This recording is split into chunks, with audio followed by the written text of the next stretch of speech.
50년 전 1976년 원주에서 1980년 광주에서 1987년 전국의 청년 학생들로 이어진 민주주의의 역사는 박근혜 탄핵의 촛불과 내란에 맞서 싸운 의원동의 힘으로 이어져 대한민국의 민주주의를 지켜냈습니다.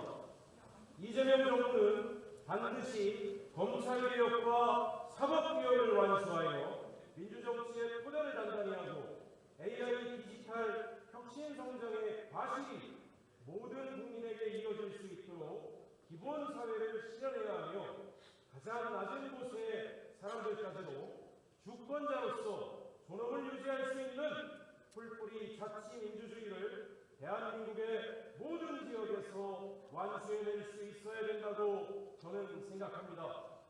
우리는 느슨해지면 안 됩니다. 지역의 많은 소상공인 점포들이 문을 닫고 서민들이 이 추운 겨울을 가슴 아프게 보내고 있습니다. 다시 결의를 가져야 합니다.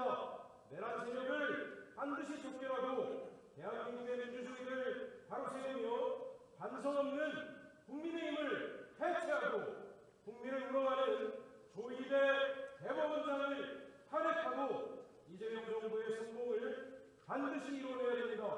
억강계약 대동세상에 새로운 대한민국을 열어가야 합니다. 저도 국회의원으로서 국민주권 정부의 성공과 대한민국의 새로운 번영에 입법적, 제도적 초점을 다지기 위해 온 힘을 다하겠습니다. 감사합니다.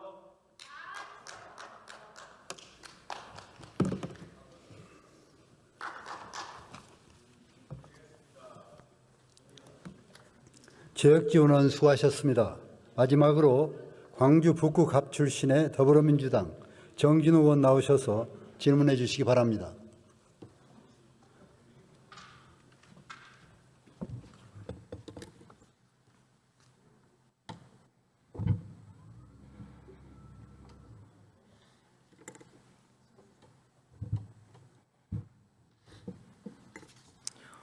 존경하는 국민 여러분, 진심으로 사랑하는 호남 시민 여러분, 이하경 부의장님, 그리고 동료 의원 여러분, 안녕하십니까?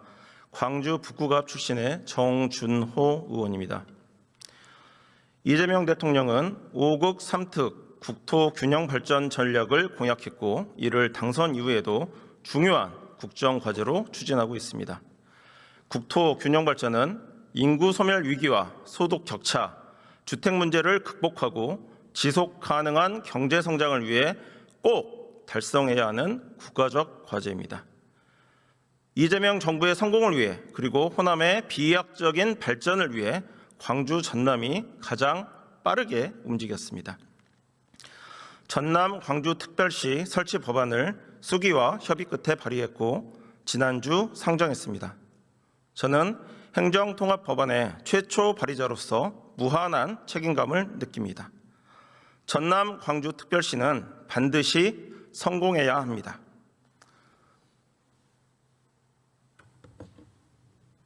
총리님, 앞으로 모시겠습니다.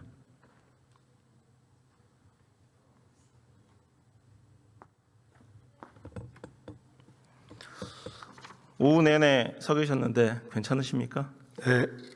네, 종일 수고 많으십니다. 행정통합과 관련해서 아까 주호영 부의장님 그리고 민영배 의원님께서 여러 가지 질문을 주셨고 답변하신 내용 잘 들었습니다. 특례조항에 대해서는 민영배 의원님께서 여러 가지 질문을 해주셨기 때문에 생략하도록 하겠습니다. 지난 1월 공언하신 대로 매년 5조, 4년간 20조 원이 지원되는 거 맞죠? 네. 공청회를 제가 다녀보니까 가장 많이 들었던 질문 중에 하나가 구체적으로 이 20조가 어떤 부분에서 얼마가 지원되느냐, 이렇게 구두발표 외에 불가역적으로 진행되는 부분이 어떤 부분이냐, 이런 부분에 대한 질의가 굉장히 많았습니다. 재정 TF가 현재 운영이 되고 있는데 관련된 내용이 지금 국민들께 상세하게 공유되지는 않다 보니 관련된 내용에 관한 질문이 굉장히 많습니다. 총리님께서는 많은 정보를 보고를 받으시고 논의 과정에 참여를 하고 계실 테니 20조 어떤 형식으로 어떻게 불가역적인 부분이 확정이 돼 있는지 이 기회에 국민들께 설명해 주십시오. 첫째는 연간 최대 5조입니다. 실제로 일각에서는 과연 그 5조를 다 쓸 수 있나?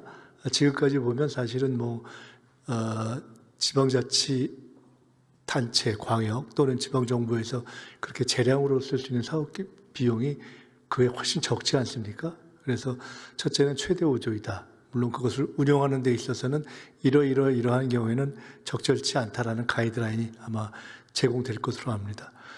두 번째로는 포괄적으로는 통합교부금 또는 그러니까 통합 지원 또는 통합교부세 이렇게 현재 설정하고 있습니다. 근데 실제로 그 구체적인 구성에 있어서는 현재 있는 재원을 어떻게 배분할 것인가 등등에 있어서 여러 가지 시뮬레이션을 하고 있어서 게다가 아까도 말씀드렸지만 한 군데가 될지 두 군데가 세 군데가 될지 그리고 제가 그 시뮬레이션을 한 것을 보니까 그 구성이 각각의 세 군데의 통합 그러니까 광역 정부의 인구라든가 이런 것 때문에 조금 구성이 달라질 경우가 있겠더라고요.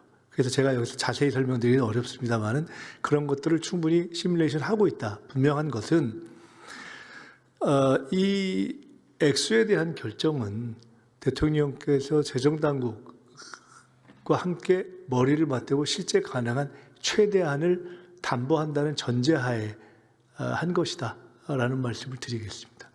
요약하면 그리고 이것에 대해서 보다 구체적인 구성 내용에 대해서는 말씀드린 대로 이제 특별법이 통과돼서 몇 군데가 되는가가 좀 명료해진 후에 저희들이 차차 말씀드릴 수 있을 것 같습니다.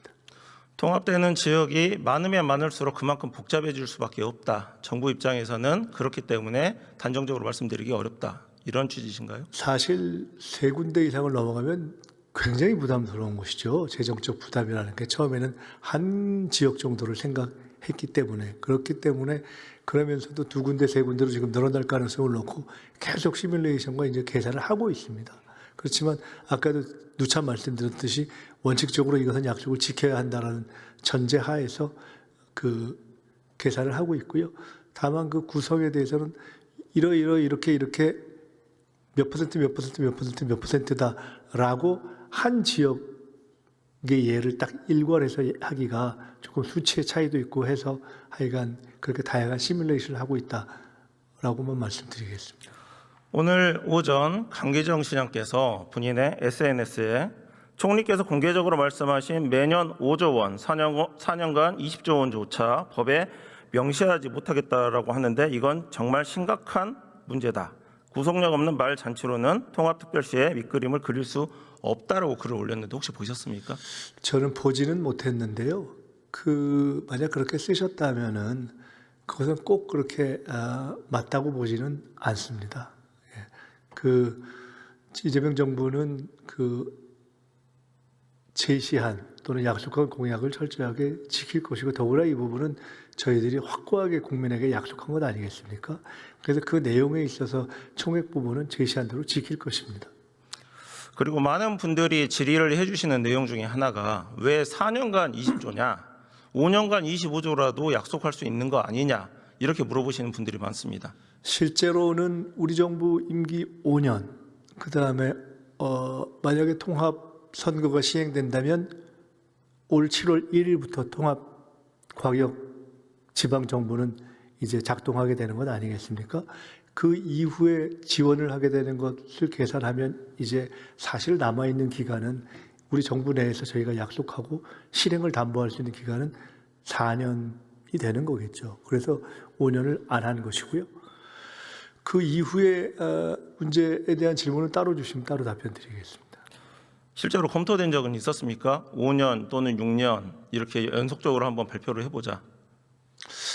그 논의까지는 제가 듣지는 못했습니다. 저는 일정하게 윤곽이 잡힌 후에 대략 이러이러한 구성으로 지금 생각하고 있다는 것까지는 제가 실제로 저도 보고를 받았습니다만은 그 과정에서 실무적으로 5년 6년 이렇게까지 논의됐는지는 모르겠습니다만은 제가 추정컨대는 아마 이것은 우리 정부 임기 내에 책임질 수 있는 기간, 또 한편으로는 그렇게 함으로써 일정하게 광역 지방정부, 통합정부가 재정뿐만 아니라 저희가 지금 산업의 이전이라든가 여러 가지가 동시에 제시되고 있지 않습니까?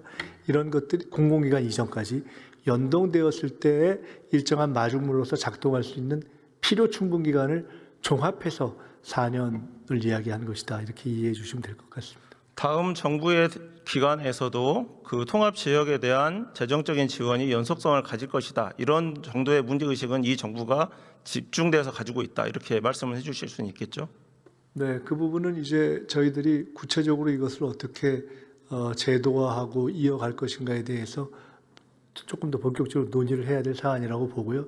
말씀드렸듯이 우선의 문제의식은 우리가 확실하게 책임져서 이룩할 수 있는 데까지 이 부분을 책임진다라는 차원에서 일단 말씀드렸다 하는 점을 이해해 주시면 될 것 같고, 제가 아까 아마 민형배 의원님 질문에 답하면서 이런 말씀을 드렸는데 지금뿐만이 아니라 4년 후를 다시 한번 생각해 보시면 만약에 이러한 시도들이 전국화되고 타 시도로 전파된다면 4년 이후에 우리나라의 운영 방식과 각 지방정부와 중앙정부의 관계 내지는 존재 형태 자체가 굉장히 지금과는 달라질 수 있기 때문에 그것은 진행해가면서 저희들이 조금 논의하는 것이 더 현실적이지 않을까 이렇게 생각합니다.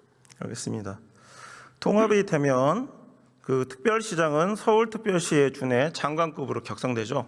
그렇습니다. 국무회의도 참여할 수 있겠네요. 현재는 서울시장이 그 지정된 그러니까 국무위원이 아니라 지정 배석자로 아마 참석하는 것으로 알고 있습니다. 현실적으로는 근데 늘 참석하지는 잘 않습니다. 일이 있어서. 그런데 취지를 따져보면 두 군데가 되건 세 군데가 되건 동일한 격을 갖춘 통합자치단체장이 되면 기본적으로는 참여할 수 있을 거라고 보는데, 그러나 국무위원은 아니기 때문에 그분들을 어떤 식으로 참여하게 하는 것이 좋으냐, 세 분 다 또는 순차적으로 또는 뭐 그중에 대표성으로 이 문제는 좀 논의를 해봐야 될 거라고 봅니다. 현재 서울시장의 참석은 그분이 특별시장이어서라는 측면도 있지만 아마 현재까지 전체 그 지방자치단체의 일종의 대표성을 갖고 참여하는 면도 있기 때문에 그중에 어떤 기준을 적용하느냐를 조금 논의해봐야 되는 거 아닌가 싶습니다. 긍정적으로 검토를 해주시길 바라겠습니다. 네, 당연히 그렇습니다. 공청회에서 이런 얘기가 많습니다. 통합이 되니까 광주라는 도시가 사라진다. 그래서 아쉽다. 혹시 들어보셨습니까? 네, 그 광주뿐만이 아니라 대부분의 지역에서 혹은 광주, 혹은 대전, 이렇게 비슷한 말씀하는 걸 들었습니다. 광주에는 동서, 남, 북, 광산구 이렇게 5개의 자치구가 있는데 이 자치구를 어떻게 처리를 할지에 대해서 굉장히 지금 관심이 높은 것 같습니다. 광주 특례시를 별도로 만들자, 아니면 자치구를 자치시로 격상해서 변경을 하자. 이거와 관련해서 총리님의 혹시 개인적인 의견이 있으십니까?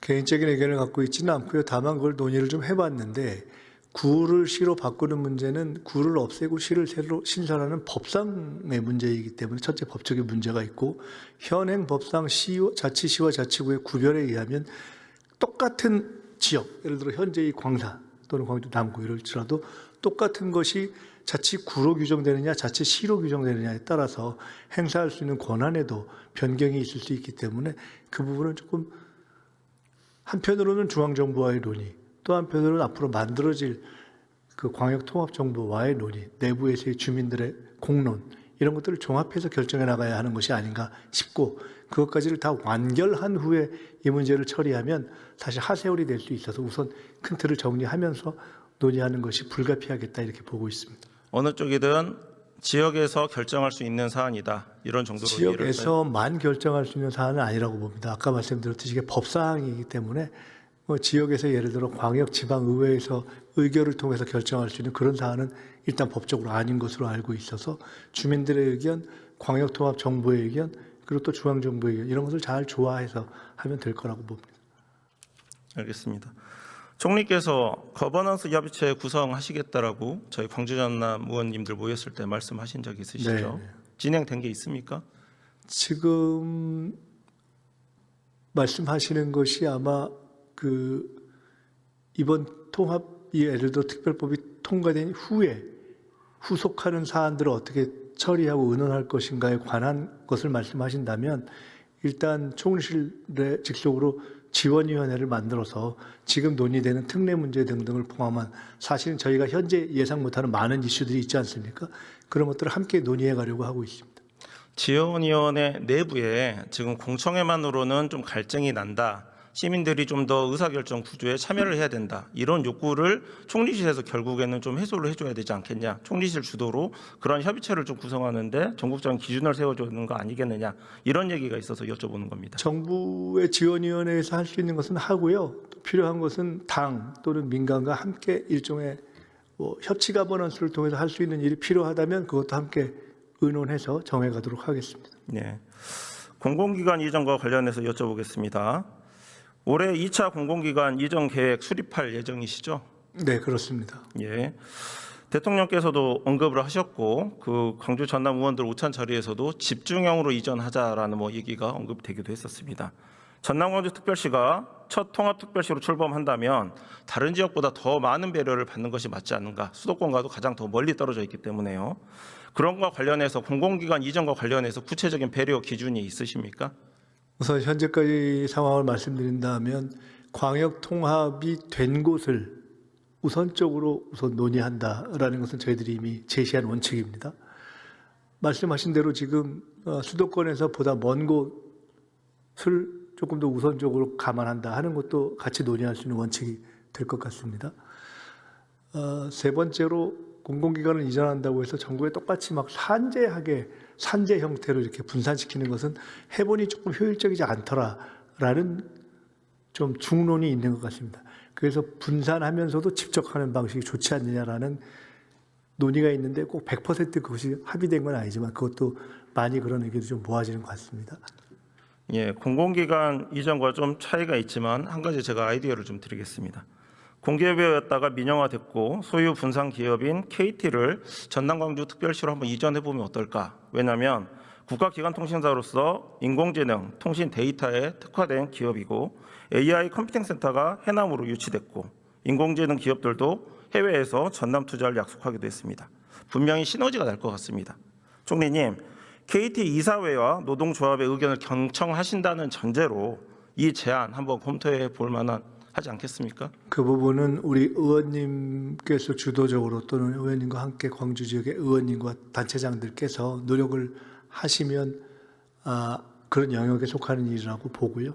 기본적으로는 정부 지분이 있습니다만은 민간 회사이기 때문에 저희가 어떤 방향을 갖고 풀어가는 것을 지금 말씀드리긴 조금 어려운 상황 같고, 그러나 의원님의 어떤 창조적 상상력 이런 부분은 적극적으로 많이 논의를 해보시면서 실마리를 더 연구해 보시면 어떨까 하는 생각입니다. 아이디어로서는 나쁘지 않다 정도 제가 이해해도 될까요? 예, 그거 제가 그걸 아이디어를 평가할 입장은 아닌 것 같습니다. 예. 아까 민영배 의원님께서는 국토 남부권 개발청 같은 말씀을 좀 하셨는데 저 같은 경우에는 더 많은 기업들이 그 광주 전남에 투자할 수 있도록 권역별 산업은행 같은 형태의 서남권 산업투자청을 좀 설치를 하자 이런 법안을 발의했었는데 이런 비슷한 모델도 좀 수립할 수 있도록 정부에서도 좀 고민을 해주시기를 부탁드리겠습니다. 제가 사실은 부산에서 논의하고 있는 동남권 투자은행 그 아이디어를 처음에 낸 사람 중에 하나입니다. 그게 현재로서는 결과적으로 산업은행의 자회사 형태로 됐는데 그때 발상 중에 하나는 그것이 동남권이 되고 충분히 진행되면 그와 유사한 형태가 다른 권역으로도 적용될 수 있지 않겠는가라는 생각을 이렇게 염두에 두고는 있었습니다. 지금 말씀이 아마 통상적인 중앙부처형 공공기관이 아닌 그런 지역발전 지원형 금융기관을 말씀하시는 것으로 생각돼서 맞습니다. 그런 부분에 대해서는 적극적으로 검토를 해보시고 또 저도 매우 관심을 갖고 같이 의논하겠다 이렇게 말씀드리겠습니다. 예, 감사합니다. 자리로 돌아가셔도 됩니다. 우리 윤호중 행안부 장관님 앞으로 잠깐 모시겠습니다.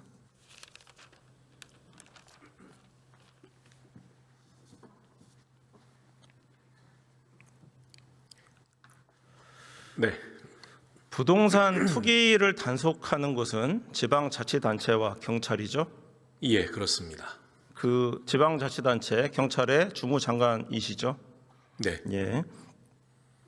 이재명 대통령은 부동산 투자 투기하며 또 연장하겠지라는 부당한 기대를 가진 다주택자보다 집값 폭등에 고통받는 국민이 더 배려받아야 합니다라고 강조를 했습니다. 저희 국회의원들도 모범을 보여야 되겠죠. 네, 그렇게 해주시는 것이 당연한 고위 공직자로서의 자세가 아닐까 생각합니다.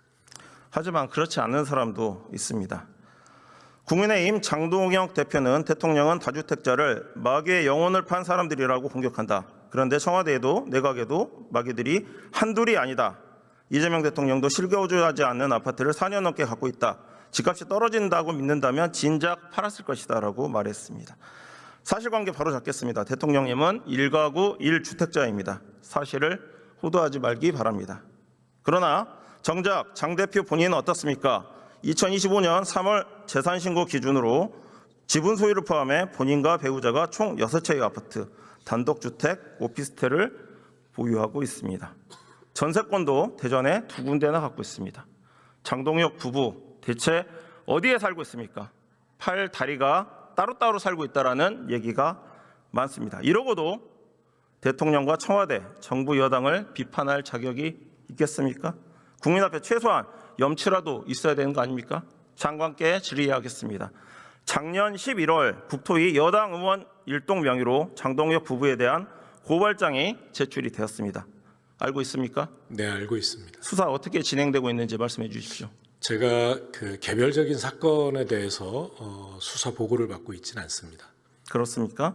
예, 알겠습니다. 아마도 경찰에서 이 그 법률과 원칙에 따라서 수사를 하고 있을 것으로 생각합니다. 몇 가지 제가 구체적으로 말씀을 드리겠습니다. 서산 대상 당진강 고속도로는 2019년 9월 설계를 시작했고 2022년 2월에서 12월 타당성 재조사를 실시했고 23년 11월 착공했습니다. 그런데 2022년 10월 장동혁 대표는 보궐선거로 의원이 되자마자 예결위, 그것도 예결소위위원으로 선임됐습니다. 예결위 서면 질의로 이 고속도로 사업 528억 증액 요청을 했고 실제 그 다음에 정부 예산으로 80억이 순중되었습니다. 화곡리 1-47번지 땅입니다. 문제는 이 고속도로 종점에서 불과 2km 떨어진 곳에 배우자가 약 214평 땅을 갖고 있다는 겁니다. 애초에 임하였다가 현재는 창고 용지로 지목까지 변경된 사안입니다. 인근 중개사에 물어보니 10년 만에 땅값이 최대 10배 가까이 올랐다고 합니다. 배우자는 기획부동산을 했고 국회 예산소위위원인 남편은 이해충돌 방지 혐의를 일으켜가면서 예산을 반영시켜 사업을 시작했습니다. 종점 2km에는 본인들의 땅이 있었습니다. 본인 명의 자체를 신탁원부에서 숨기기도 했습니다. 심지어 서면지를 검토하고 예산 반영에 동의한 사람이 누군지 찾아봤습니다. 양평고속도로 종점 변경 관련 수사를 받고 지금은 구속돼 있는 김호 서기관입니다. 저는 장동혁 부부의 이 투기에 대해 제2의 양평고속도로 종점 변경 사건이라고 확신합니다. 이러고도 제1 야당의 대표로서 당당합니까? 이러고도 부동산을 갖고 정부 여당을 비난할 수 있습니까? 제발 염치를 차리시기 바랍니다. 이뿐만이 아닙니다. 화곡리 36-77, 36-76번지 임야 땅도 문제입니다. 장동혁 부부가 이 땅을 필지 분할한 후에 19년 4월 매입했는데 기획부동산 실패로 2019년 7월 가압류가 결정되기 3개월 전에 매입한 겁니다. 가압류가 예상이 되니까 서로 짜고 치고 가압류 직전에 장동혁 부부에게 땅을 챙겨준 것입니다. 또 있습니다. 가련이 546-34번지 약 570평 임야 문제입니다. 화면을 보시면 등기부 등본상 매입 계약을 5개월 먼저 했는데 등기 접수는 맨 마지막에 하는 이상한 신공이 발휘되게 되어 있습니다. 위에 있는 곽모 씨는 장동혁 대표의 부인이며 아래에 있는 곽정모 씨는 부인의 동생, 즉 장동혁 대표의 처제로 추정됩니다. 자전거래, 차명거래, 전형적인 가족 투기꾼의 모습입니다. 장관님, 부동산 감독원 설립 곧 예정돼 있죠? 네. 당연히 이 부분 문제가 되겠죠? 예, 부동산 감독원은 수사를 하는 곳은 아닙니다만 이런 불법 행위에 대해서 조사하고 이 그 사법 그 처리를 요청할 수 있으리라고 봅니다. 어제 한동훈 전 대표의 토크 콘서트 있었죠? 티켓 가격 보셨습니까? 예, 들어서 알고 있습니다. R석이 79,000원, S석이 69,000원이었습니다. 토크 콘서트 제가 가봤을 때는 10,000원 또는 15,000원 정도였습니다. 차이가 많이 나죠? 정치자금법 위반 소지가 크다라고 합니다. 관련해서 엄밀하게 검토해서 선거법 적용해야 되지 않겠습니까? 정치자금법 위반 여부 확인해야 되지 않겠습니까? 네, 지금 말씀해 주신 이 고위 공직자 또 지도적 그 정치인들의 이 불법 행위에 대해서는 지위 고하를 막론하고 선거법 위반, 정치자금법 위반 또는 그 부동산 실명거래법 위반 등등 부적절한 행위에 대해서는 적절한 수사가 있어야 된다고 봅니다. 감사합니다. 자리에 들어가셔도 됩니다. 예.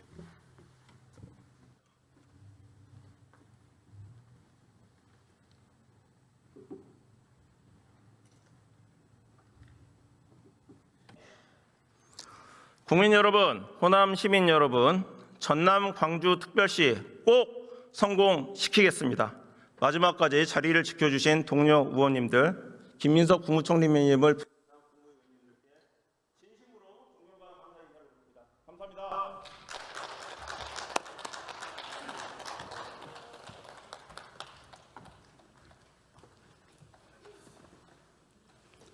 정진호 의원 수고하셨습니다. 이상으로 정치, 외교, 통일, 안보에 관한 질문을 종결할 것을 선포합니다. 오늘 회의는 이것으로 마치겠습니다. 사내를 선포합니다.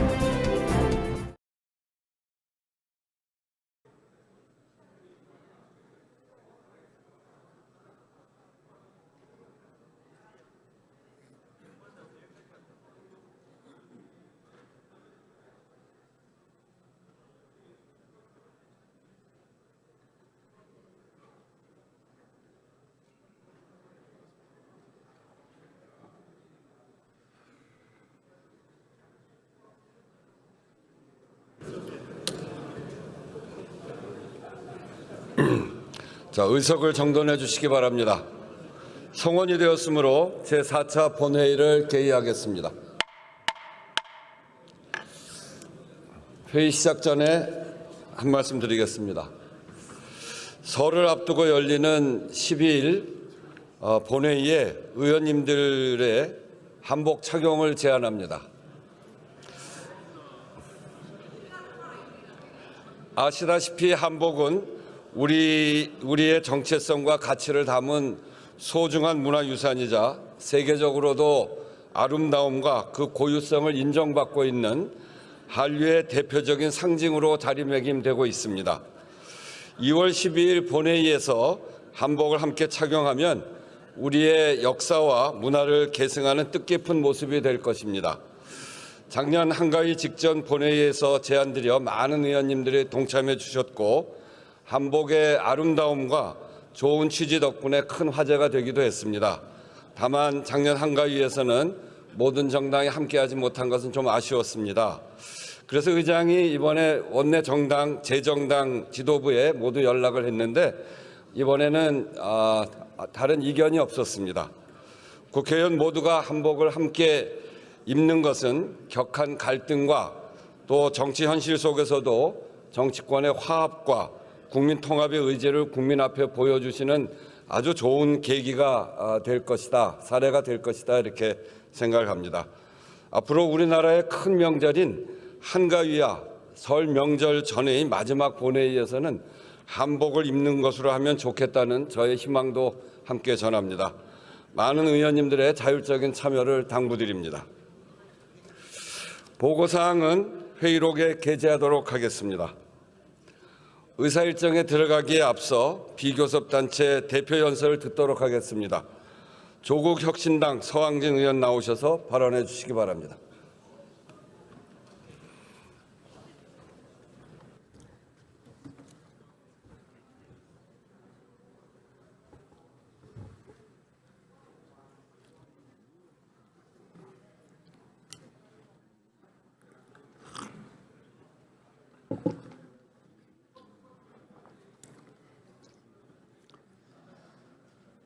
존경하는 국민 여러분, 우원식 국회의장님과 선배 동료 의원 여러분, 조국혁신당 원내대표 서왕진입니다.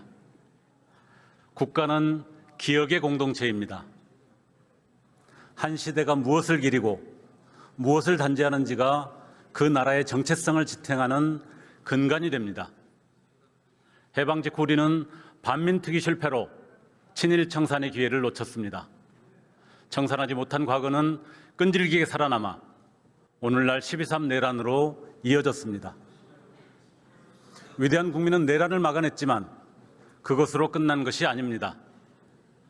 친일하면 3대가 흥한다는 말이 내란하면 3대가 흥한다는 말로 이어져서는 안 됩니다. 프랑스와 독일이 나치의 뿌리를 뽑아냈듯 내란의 설계자와 실행자, 교사자, 동조자들을 모조리 징치해야 합니다. 여전히 국회의석의 3분의 1을 차지하는 극우 내란 본당 국민의힘의 존치 문제부터 해결해야 합니다. 윤석열 어게인도 모자라 전두환 어게인이 국민의힘을 점령하고 있습니다. 국민의힘은 당대표급 평당원인 극우 유튜버 좌한길, 우성국을 앞세운 극우 내란 선동의 싱크탱크로 진화하고 있습니다. 내란 비호, 공무집행 방해, 내란 미화, 극단적 선동 등 행태는 헌법 제8조 제4항에 따른 위헌정당 기준을 충족합니다. 조국혁신당은 지난해 2차례에 걸쳐 위와 같은 취지의 진정을 법무부에 제기했습니다. 국민의힘 정당해산 심판 청구 촉구 결의안도 제출했습니다. 국민의힘에 대한 정당해산 심판 청구를 법무부에 다시 한번 강력히 촉구합니다. 헌법상 책무를 다해 주기 바랍니다.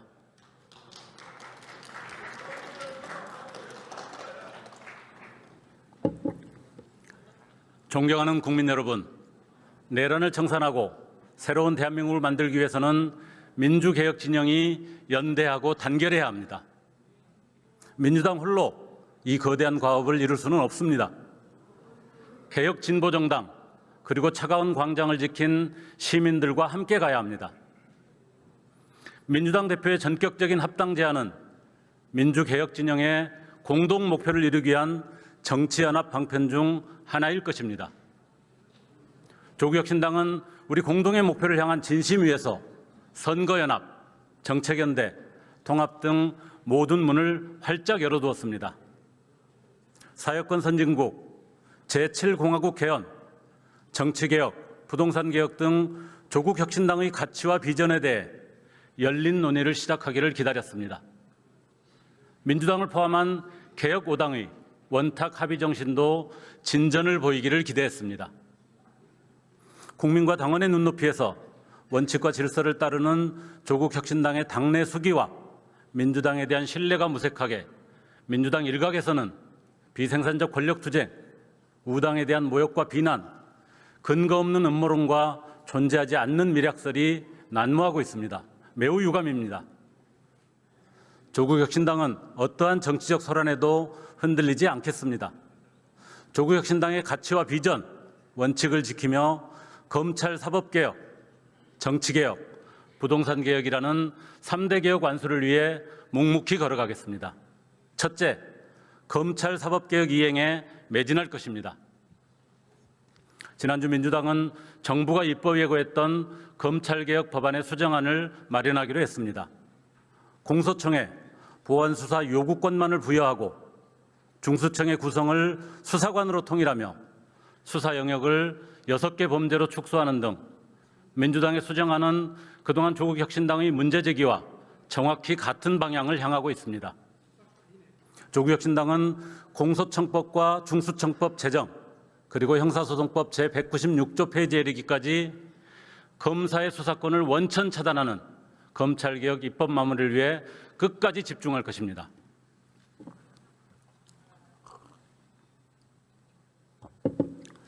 검찰개혁의 추동력은 사법개혁으로 이어져야 합니다.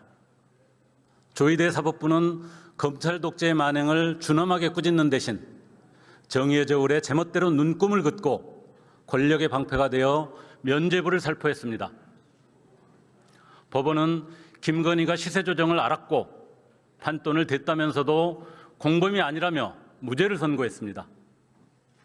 구속기간을 날이 아니라 시간으로 계산했던 직위연식 산수에 버금가는 사건 쪼개기는 법조계의 유행처럼 퍼졌습니다. 3학기 600만 원 장학금은 유죄, 곽상도의 아들 32세 7년차 대리의 50억 퇴직금은 무죄입니다. 명태균, 김영선의 세비 반띵 재판은 어떻습니까? 공천 대가를 단순 채무 변제와 급여로 둔갑시켜 무죄를 선고했습니다. 재판만 벌어지면 국민 상식으로 납득할 수 없는 희한한 판결이 고장난 라디오처럼 반복되고 있습니다.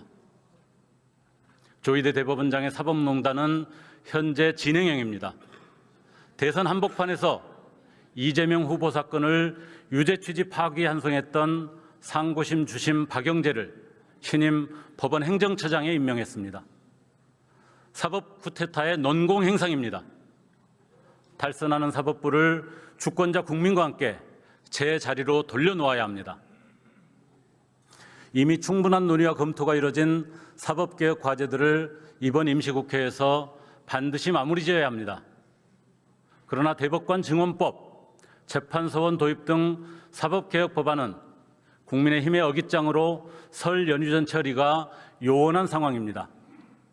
법원 행정처 폐지 논의는 어느샌가 자취를 감췄습니다. 조희대 없는 대법원, 직위원 없는 재판부를 목놓아헤쳤던 국민의 불신과 분노를 엄중히 여겨야 합니다. 조국혁신당은 껍데기만 바꾸는 위장개혁을 막아낼 것입니다. 실질적인 권력기관 개혁을 끝까지 이끌겠습니다.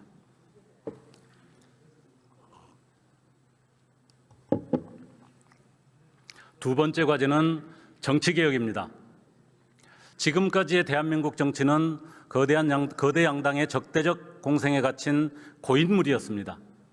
조국혁신당이 희망하는 정치는 누가 더 국민의 삶을 혁신적으로 바꿀 것인지 겨루는 진검승부의 바다입니다.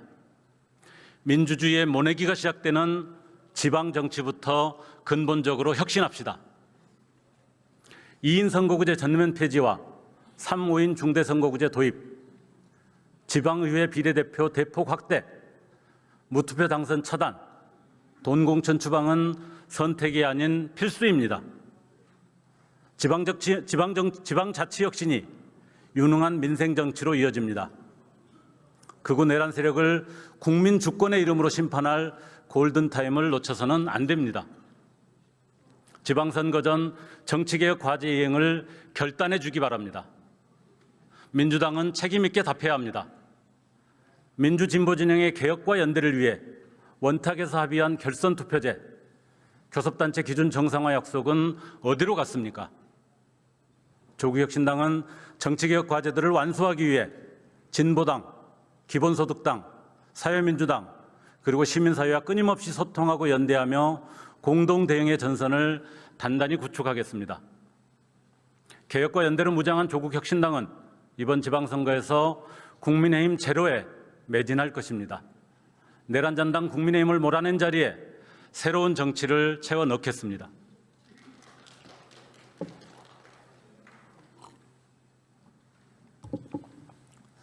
존경하는 국민 여러분, 대한민국이 직면한 불평등과 저출생이라는 국가적 재난의 최대 원흉은 부동산 투기입니다. 막대한 불로소득 앞에 노동의 가치는 한없이 초라합니다. 주거정의가 무너진 사회에서 서민의 일상은 불안의 굴레를 벗어날 수 없습니다. 비정상적인 부동산 공화국 시대를 끝내고 주거권이 당당한 권리가 되는 사회권 선진국의 길을 열어야 합니다. 조국혁신당은 지난 2일 신토지공개념 입법 추진단을 출범하고 3가지 핵심 입법을 약속드렸습니다. 먼저 과거의 위헌 논란을 걷어낸 택지 소유 상한제입니다. 토지를 독점해 지대를 챙기는 구조를 혁파해야 합니다. 개인이 필요 이상으로 땅을 소유해 투기하는 행위를 엄격히 관리하고 투기 수단이 아닌 실제 삶의 공간으로 공급되도록 적극 유도하는 것입니다. 다음으로 토지분 종부세 현실화입니다. 유유토지에 대한 과세 실효성을 높이고 그로부터 확보한 세수는 지방교부세 배분과 토지주택은행 전입으로 국민 전체의 주거복지에 활용하는 것입니다. 마지막으로 개발이익 환수제 강화입니다. 도입 당시 50%에서 현재 25%까지 낮아진 개발 부담률을 다시 50% 수준으로 정상화하여 부동산 불로소득을 사회적으로 재분배하는 본래 취지를 살려야 합니다. 또한 개발로 발생하는 이익의 절반을 개인의 주머니가 아니라 공공의 몫으로 돌려 서민 주거 안정과 공공주택 품질 향상에 투입해야 합니다. 신토지공개념 3법의 토대 위에서 공급의 패러다임을 확실히 전환하겠습니다. 첫째, 공공주택은 더 이상 도시의 외곽이나 저가형 공급에 머물러서는 안 됩니다. 강남과 용산처럼 입지가 좋은 곳에 민간 브랜드 아파트를 압도하는 고품질 공공임대주택을 공급해야 합니다. 아파트 가격표에 인생을 저당 잡히는 것이 아니라 집을 사지 않아도 집 걱정 없는 삶을 누릴 수 있습니다. 두 번째는 20년 이상 장기 공공임대주택 비중을 대폭 늘리는 것입니다. 주거의 안정성이 보장되면 미래 설계의 토대가 마련됩니다. 공공이 시장의 든든한 공급 주체가 되면 민간 시장의 비상식적 가격 거품도 통제될 것입니다. 셋째, 공급 형태 또한 획일적인 틀을 깨야 합니다. 사회주택과 협동조합형 주택, 지분 공유형, 지분 적립형 등 다양한 공급 방식과 함께 생애 주기에 맞춘 평형을 골고루 마련하겠습니다. 조국혁신당은 용산공원과 서초동 법조타운, 태릉골프장과 육군사관학교 부지, 그리고 서울공항 등 핵심 지역에 총 12만 8천 호의 고품질 공공임대주택 공급안을 제시했습니다. 정부가 발표한 129 부동산 공급 대책은 국민의 기대에 부응하기엔 턱없이 부족합니다. 용산과 서초와 같은 입지를 제외하고 장기 공공임대라는 획기적 대안을 포기한 정부의 공급안은 대폭 수정되어야 합니다. 기득권이 독점하는 도심의 노른자의 땅을 서민의 품으로 돌려주는 조국혁신당의 공간 주권 선언에 대해 정부의 전향적인 응답을 기대합니다.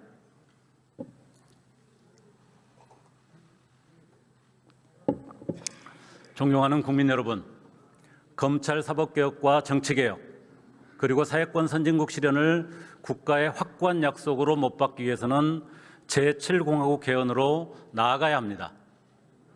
이번 지방선거에서 지방분권 개헌 국민투표를 동시에 실시합시다. 대한민국은 지방분권공화국임을 헌법 제1조에 새겨 넣읍시다.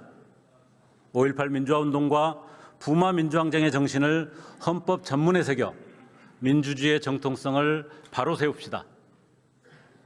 국가의 번영이 국민의 기본 권리로 이어지는 사회권 선진국의 비전을 분명하게 공표합시다. 특히 기후위기로부터 미래 세대의 생존을 지켜낼 환경권은 제7공화국의 근본 책무가 되어야 합니다. 지속가능한 미래를 위해 우리 세대의 책임을 다합시다. 그 미래를 채워나갈 청년들이 생애 첫 개헌으로 우리 민주주의를 다시 젊게 만드는 기회를 누리게 합시다. 개헌의 시작도 완성도 결국 주권자인 국민의 몫입니다. 그러나 지금 현실은 입법부의 직무유기로 인해 국민이 국민투표를 할 수 없는 역설적인 상황에 처해 있습니다. 이번 임시국회는 국민투표법 정상화를 위한 마지막 기회입니다. 왜 서두르냐는 국민의힘의 생태집은 일고의 가치도 없습니다. 국회의장님과 민주당에 다시 한번 촉구합니다. 국민투표법 개정을 시작으로 하는 제7공화국 개헌 논의를 위해 개헌특위를 구성해 주십시오. 존경하는 국민 여러분, 조국 혁신당은 약속드립니다. 선진국이라는 화려한 간판 뒤에 숨겨진 국민의 각자 도생을 끝내기 위해 최선을 다하겠습니다. 거대한 얼음을 깨고 앞으로 나아가는 길은 늘 험난할 것입니다. 기득권의 저항과 방해를 수없이 마주할 것입니다. 하지만 조국 혁신당은 끝까지 멈추지 않겠습니다. 개혁과 개헌의 쇄빙선이 되어 차가운 현실을 차근차근 깨트리겠습니다. 그 뒤에 따라올 민생의 온기가 국민 여러분께 온전히 닿을 때까지 가장 선명하고 끈질기게 끝까지 전진하겠습니다. 경청해 주셔서 감사합니다.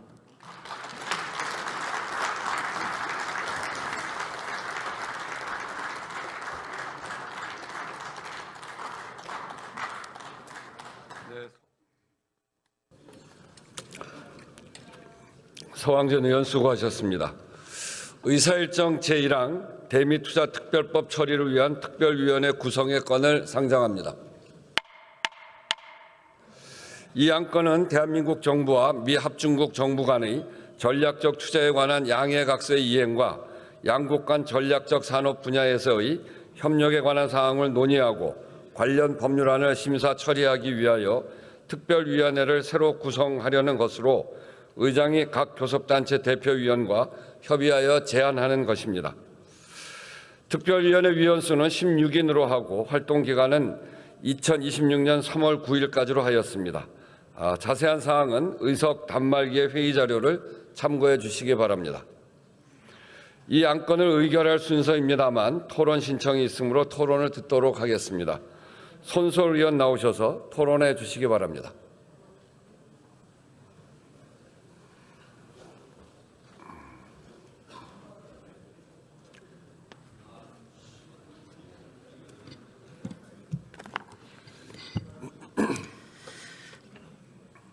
존경하는 우원식 국회의장님, 그리고 선배 동료 의원 여러분, 진보당 국회의원 손솔입니다.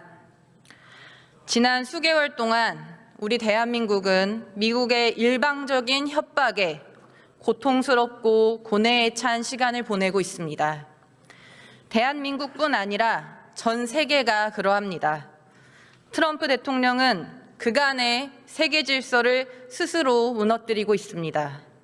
최근에는 캐나다와 그린란드, 베네수엘라를 미국에 주로 편입하겠다는 상식 밖의 위험한 언사를 거침없이 내뱉고 있습니다.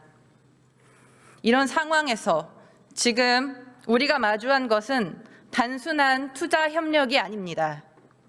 트럼프 행정부가 관세를 앞세워서 한국 국회를 직접 언급하며 압박하는 상황, 그 자체가 대한민국 국회의 입법권 침해입니다. 11월 14일 발표한 한미 전략적 투자에 관한 양해각서 25항에 따르면 본 양해각서는 미국과 한국 간의 행정적 합의로서 법적 구속력이 있는 권리 및 의무를 발생시키지 않는다고 분명히 적혀 있습니다. 통상 국가 간의 관계에서 합의를 어떤 형태로 했던 그에 관한 국내적 절차에 관해서는 따지지 않는 것이 관례입니다.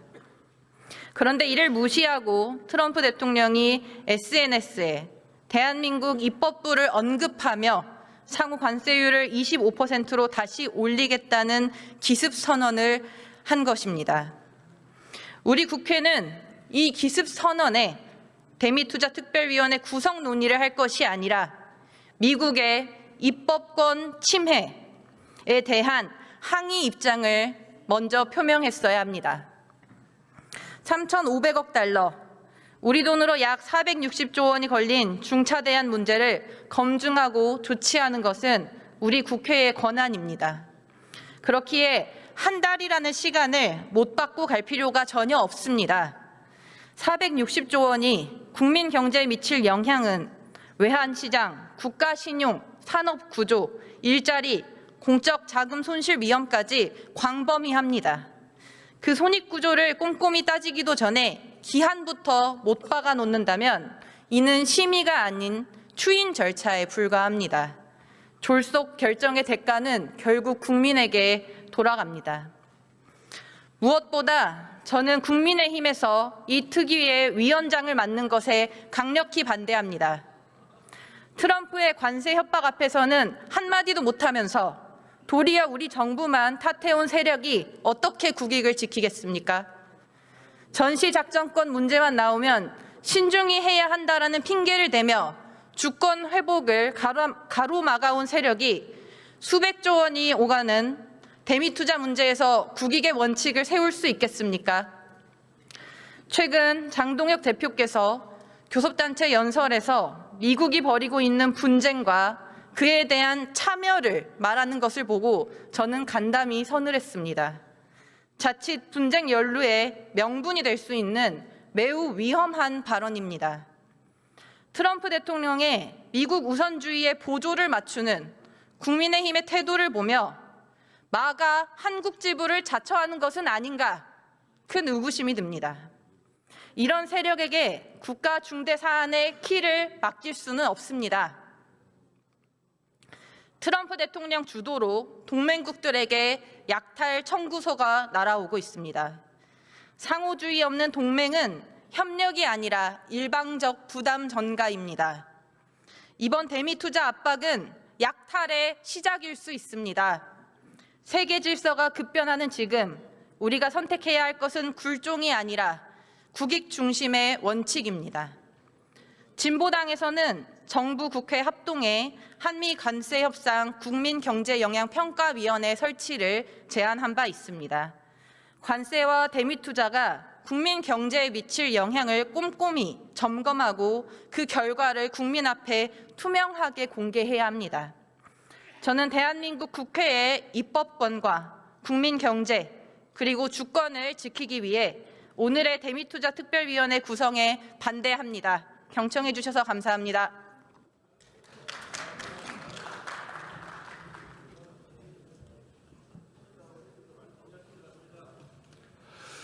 손석희 의원 수고하셨습니다. 네, 이상으로 토론을 종결할 것을 선포합니다. 그러면 대미투자특별법 처리를 위한 특별위원회 구성의 건을 의결하도록 하겠습니다. 투표해 주시기 바랍니다.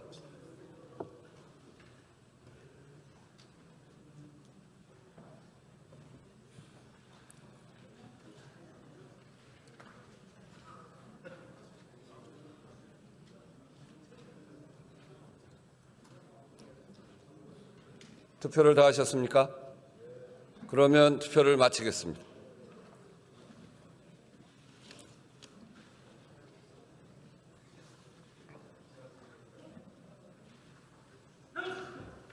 투표 결과를 말씀드리겠습니다.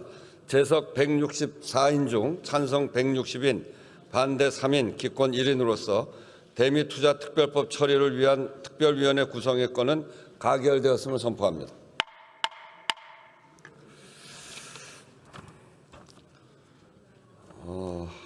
이 대미투자특별법 특위 구성이 여야 합의로 통과되었습니다. 많은 협의가 있었는데요. 민주당은 시급히 처리하려 했던 법안을 미루고 국민의힘도 비준을 주장해온 기존 입장을 미뤘습니다. 두 교섭단체가 국익 중심의 결단을 내려주셨습니다. 한 발씩 양보해서 시급한 대미투자특별법을 논의하자고 하는 국회의장의 중재안을 대승적으로 수용해 준 양 교섭단체와 국회의원 여러분께 국민을 대표해 감사 말씀드립니다. 특위에 당부드리겠습니다. 한 달로 활동 기한을 정했습니다만 우리 모두가 알고 있듯이 중대하고 급박한 사유가 있어 가급적이면 2월 중으로 법안 처리가 가능하도록 밀도 있게 논의를 부탁드립니다. 미국 정부에도 말씀드립니다. 대한민국 국회는 우리 법과 절차를 준수하면서 신속한 처리 의지를 가지고 법안을 논의하고 있습니다. 양국의 오랜 동맹 관계는 상호 깊은 신뢰의 뿌리를 두고 있다는 점을 분명하게 말씀드립니다. 의사일정 제2항 정치, 외교, 통일, 안보에 관한 질문을 상정합니다. 오늘 질문하실 의원은 모두 11분입니다. 의원 1인당 질문 시간은 답변 시간을 제외하고 12분이며 질문 과정에서 전광판에 시각 자료가 표출되는 시간은 발언 시간에 포함된다는 점을 말씀드립니다. 질문하시는 의원님들의 질문 취지와 내용은 의석 단말기에 게시되어 있습니다. 그러면 먼저 경기 파주갑 출신의 더불어민주당 윤호덕 의원 나오셔서 질문해 주시기 바랍니다.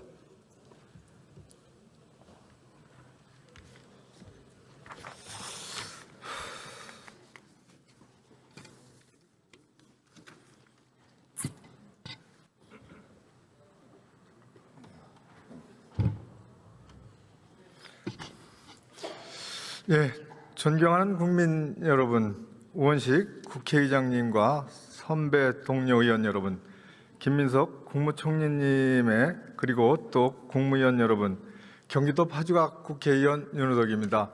새해 복 많이 받으십시오. 예, 국제 질서 자체가 요동치는 대격변기입니다. 미국, 중국 간의 패권 경쟁으로 세계 질서가 요동치고 있습니다. WTO로 대표되는 자유무역 질서와 유엔으로 상징되는 다자주의 국제 질서가 뿌리채 흔들리고 있습니다. 대한민국이 이러한 경랑 속에서 길을 잃지 않고 더 발전해야 할 답을 내야 합니다.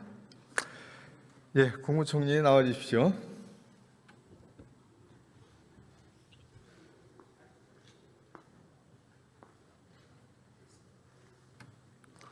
예, 오래간만입니다. 네. 예, 이재명 정부가 출범한 지 한 9개월이 지났습니다. 이제 되고 있습니다. 인수위원회도 없이 바로 출발했습니다. 그리고 2024년 12월 3일 비상계엄으로 6개월간은 사실상 이 대통령이 없는 국정 운영이 아주 마비된 그런 상태가 있었습니다. 국가를 정상화시키기에 정말 숨가쁘게 달려왔습니다. 그런데 국정 지지율 평가에서 외교안보 분야에서 가장 높은 평가를 받더라고요. 그래서 총리 지난 9개월 동안 이재명 정부의 외교안보 통상 분야에서 이 큰 성과에 대해서 간략히 말씀해 주시기 바랍니다. 자화자찬이 아니고 객관적으로 말씀해 주시기 바랍니다. 네, 말씀 주신 것처럼 각종 조사에서 정부에 대한 국민 지지의 이유를 물어보면 대부분 외교가 1위로 나옵니다.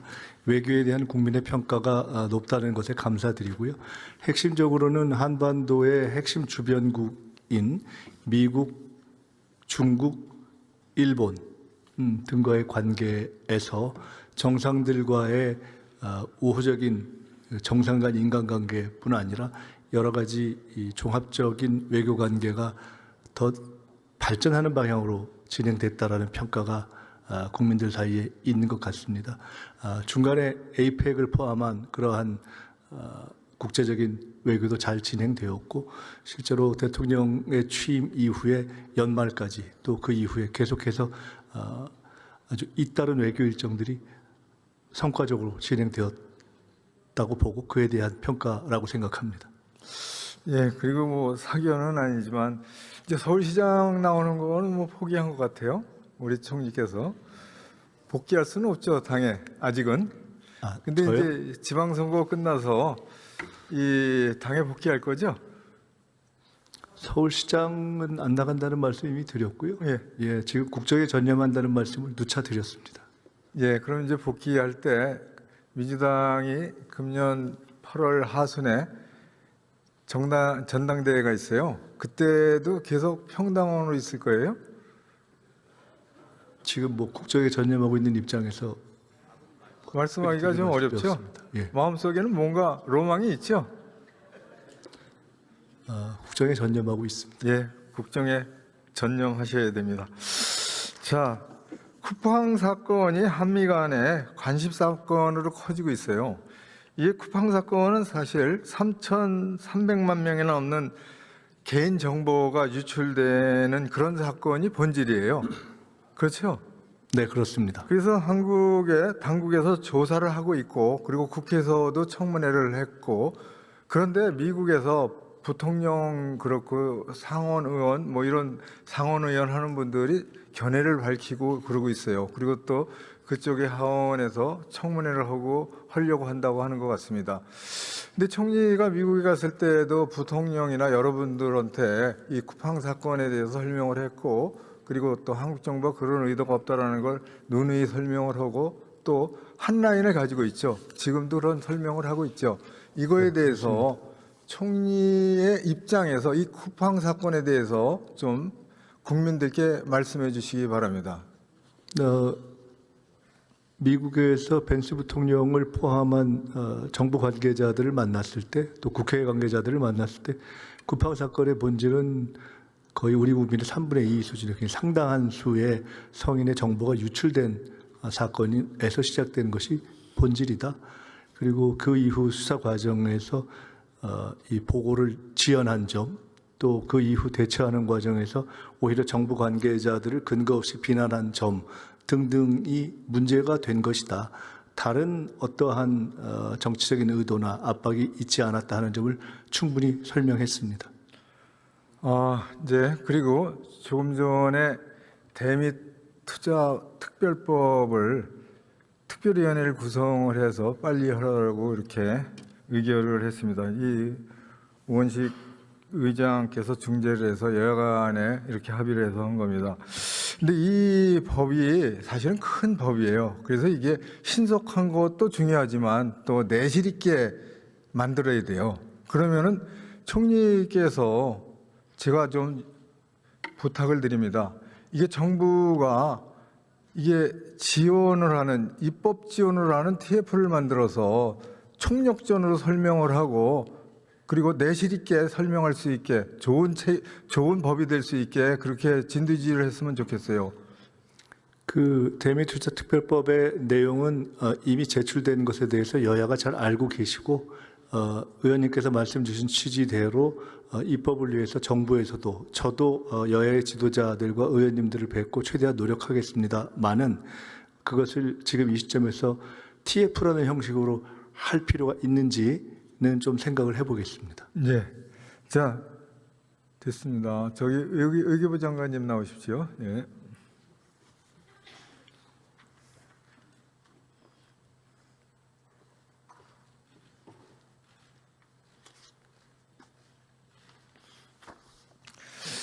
미국에 갔다 오셨죠? 네, 지난주에 다녀왔습니다.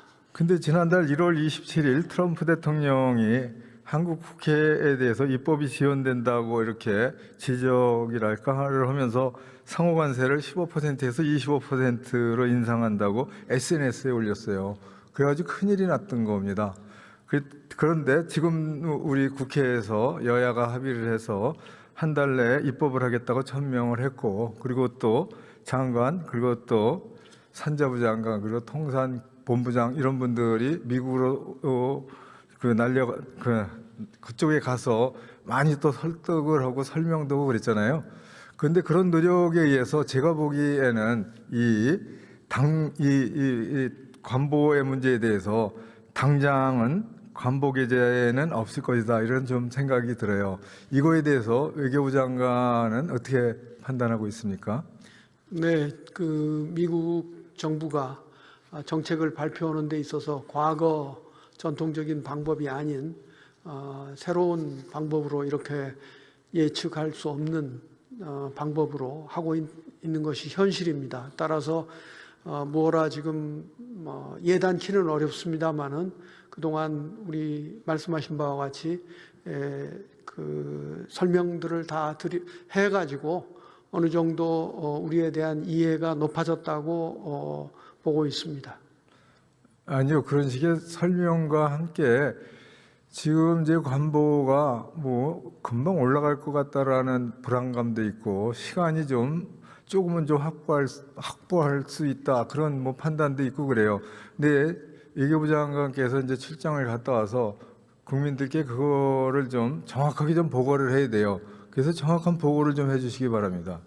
네, 제가 만난 루비오 국무장관이나 또 그리어 USCR 대표는 사실 미국 정부 내에 이 지난번 합의된 조인트 팩트 시트 정상 간 합의 내용의 이행에 관해서 불만 내지는 그 분위기가 좀 나쁜 분위기가 있다. 그런 얘기를 허심탄회하게 해왔습니다. 이에 대해서 저는 이제 우리 정부의 노력 그리고 특히 국회 특별법이 통과되기 전에 할 수 있는 것은 바로 시작하라는 대통령의 지시사항 등을 포함해서 미국 정부가 좀 오해가 있었던 것 같다고 소상하게 설명을 했고 앞서 말씀드린 루비오 장관은 이에 대해 분명한 이해 표시를 했습니다. 그리고 이에 따라서 앞으로 한미 양국 정부가 상황을 잘 관리해 나가자, 그리고 긴밀히 협의해 나가자 하는데 합의를 했습니다. 아니요, 그 얘기를 이제 결론으로 제가 요구하는 게 그렇게 협의를 하고 신뢰를 많이 좀 회복했기 때문에 당분간에는 그러한 관보는 올리지 않을 거다라는 판단을 하고 계신 겁니까? 네, 제가 뭐 개인적으로는 이런저런 생각이 있습니다만은 우리 정부의 일이 아니고 미국 정부가 결정해서 할 수 있는 일이고, 더군다나 앞서 말씀드린 것처럼 미국 정부의 그 정책 결정과 발표하는 것이 과거와 달라졌기 때문에 섣불리 말씀드리기가 좀 곤란하다. 그렇게 좀 그걸 이해해 주시기 바랍니다. 좀 답답하네요. 네. 네, 저희도 답답함을 가지고 있습니다. 네. 예.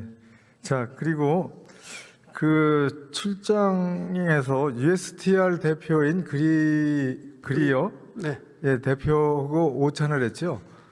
단독 오찬이 아니고요. 예, 예. 아래 이렇게 라운드에서 네, 제 옆에 앉아서 함께 이야기를 나눌 수 있었습니다.